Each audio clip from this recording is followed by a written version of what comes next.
In the small town of Bethany, just 2 miles from Jerusalem, lived a family Jesus loved: Mary, Martha, and their brother Lazarus. One day, a desperate message reached Jesus. "Lord, the one you love is sick." The sisters believed Jesus would drop everything and run. They knew he could heal him. But Jesus did not come. The disciples were confused. Jesus waited. He stayed where he was for 2 more days, 2 agonizing days, while his friend Lazarus grew weaker. Why? Jesus told them plainly, "This sickness will not end in death. No, it is for God's glory, so that the Son of God may be glorified through it." He knew the ending before the tragedy even began. After 2 days, Jesus said, "Let us go back to Judea." The disciples protested, "But Rabbi, they just tried to stone you there." Jesus looked at them and delivered the devastating news. "Our friend Lazarus has fallen asleep, but I am going there to wake him up." They thought he meant natural sleep. Jesus had to be direct. Lazarus is dead. When Jesus finally arrived in Bethany, the air was thick with grief. Lazarus had already been in the tomb for 4 days. Martha, practical and heartbroken, ran to meet him. Her words are the cry of every human heart in pain. "Lord, if you had been here, my brother would not have died." But even in her grief, she held on to a tiny spark of faith. "But I know that even now God will give you whatever you ask." And Jesus spoke the words that would echo for eternity. "Your brother will rise again." Martha thought he meant the final resurrection, but Jesus clarified, "I am the resurrection and the life.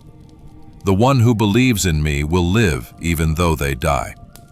Then Mary came, fell at his feet and wept, saying the exact same words, "Lord, if you had been here." When Jesus saw her weeping and the others weeping with her, he was deeply moved in spirit and troubled. The Creator of the universe wept. He saw the pain, the brokenness of the world caused by death, and it hurt him. He didn't just observe their grief, he felt it with them. They came to the tomb. It was a cave with a large stone rolled across the entrance. Jesus commanded, "Take away the stone."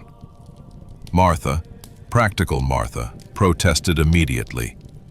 "But Lord, by this time there is a bad odor, for he has been there 4 days." She was trying to protect Jesus and herself from the final, ugly reality of death. Jesus looked at her. "Did I not tell you that if you believe, you will see the glory of God?" They rolled away the stone. Jesus looked up and prayed.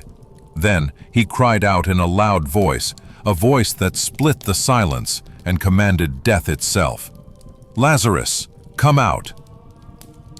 And the dead man came out. His hands and feet were still wrapped in strips of linen, and a cloth was around his face. Jesus said to them, "Take off the grave clothes and let him go." Death had been defeated. The impossible had just happened.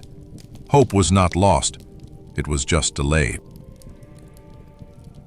How many of us are standing in front of our own tombs? We look at situations in our lives that are completely, hopelessly dead.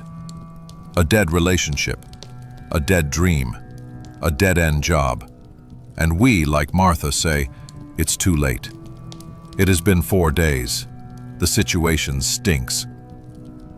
Jesus said, "Have the people sit down on the grass." Then he took that nothing, that not enough. He looked up to heaven, and he gave thanks. Pause. This is vital. He didn't complain about how little it was. He gave thanks for what was. Then he broke the loaves and gave them to the disciples, and the disciples gave them to the people. And the miracle unfolded. The bread did not run out. The fish did not run out. As they gave, it multiplied. As they served, it became abundant. All 5,000 men ate. They didn't just get a bite. They ate until they were full, satisfied,